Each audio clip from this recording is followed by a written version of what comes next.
Have you ever found yourself thinking this? I want to check out this game, book, manga, anime, but what level do I have to be to start? I know I have. Finding things that are just on the edge of our comprehension tends to be a generally effective and pleasant way to study, after all. But after a few years into my study journey, I realized this might not be the best question to ask. There's something more important. Forgetting this important thing means we risk burning out and stopping our studies altogether. I've seen this happen to many fellow learners, so let's make sure it doesn't happen to you. You see, us learners often get so caught up in what's the most effective and what's the most efficient and what's the best, whatever that means, way of studying that we often forget some of the most important things. Enjoying our studies, and being consistent. It doesn't matter how good or well designed our studies are if we don't actually show up and do them. The best way to do that is to make ourselves want to show up by making them fun and enjoyable. This applies to every aspect of our studies. So both, one, our learning resources, and two, our native materials. So for one, I'd recommend checking out Native Shark, which is an all-in-one learning resource that I help work on and is the sponsor of this video. One thing about my early Japanese studies before Native Shark was that it was such a pain to set up. And even when I did spend the time to set everything up, I always felt like there was a lot missing from my studies and a lot of holes in my abilities. The nice thing about Native Shark is it covers every part of the language, so you don't have to worry about what to study and when. You just have to log in and click the study now button. Even now that I'm 10 years into my Japanese studies, I'm learning new stuff on Native Shark all the time. And knowing that I'm going to be shown everything I need to know and the ease of all of that being just with the click of the study now button makes it so much more enjoyable and so much easier to show up to. You don't need any payment info to sign up, so it's risk-free. Check it out at nativeshark.com or link in the description. I hope you find it as helpful as I do. And for number two, native materials, make it enjoyable and not stressful so you can keep showing up. In other words, don't read a book because it's at your level. What's at your level depends on so many things, like what learning resources you've studied with, and also where you've spent most of your time outside of your learning resources and your native materials. For example, if you play a bunch of fantasy video games like I did and do, you'll be able to play fantasy games that are much more difficult, much faster, and much easier than someone who only reads slice of life manga. But they'll be able to read slice of life manga much easier than you probably will. It's always about where you put your time. So think about your learning goals and do things related to that. It's never too soon to start, even if you just do a sentence a day. If you like games, play games. If you like anime, watch anime.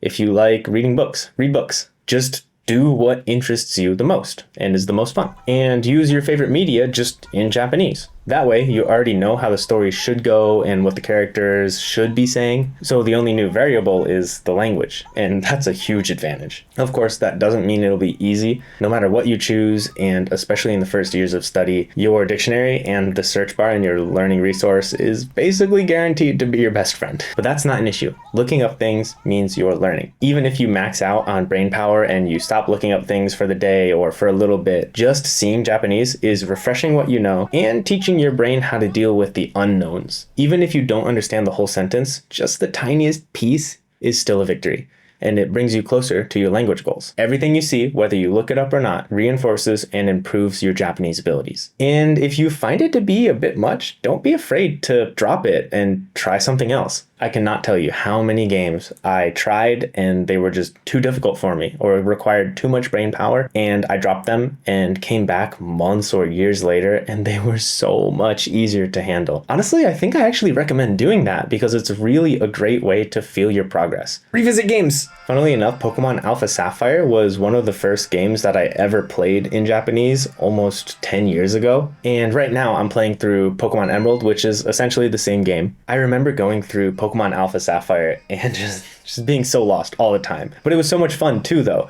You remember the truck at the start of the game? I remember it took me 30 minutes to get out of the truck because I was just looking up everything. And after I found my pacing, it got a bit easier, and I don't know if I'd recommend looking up everything like I did. You know, if you get tired, you can stop looking things up. But man, now that I'm playing Emerald 10 years later, same game, I haven't used a dictionary, I think even once. I'm just enjoying the game and reinforcing my Japanese in the process. It's because I was consistent in my learning materials and my native materials. I just kept showing up. It doesn't matter how much I forgot or didn't understand or any of that. It just comes with time and consistency. So keep showing up, keep studying, keep having fun. And you too will probably be looking back at yourself in 10 years thinking about how you didn't really need to worry about it as much as you might be doing right now. You don't have to be a super genius or something like that. You just have to not give up. You can learn a language. You already know at least one. It might take a bit longer than you expect or want it to, but that's super normal. Just enjoy the journey. It's pretty fun when you let it be, after all. Thanks for watching and good luck with your studies. この番組はフューチャーラーニングメソッドネイティブシャークがお送りしました。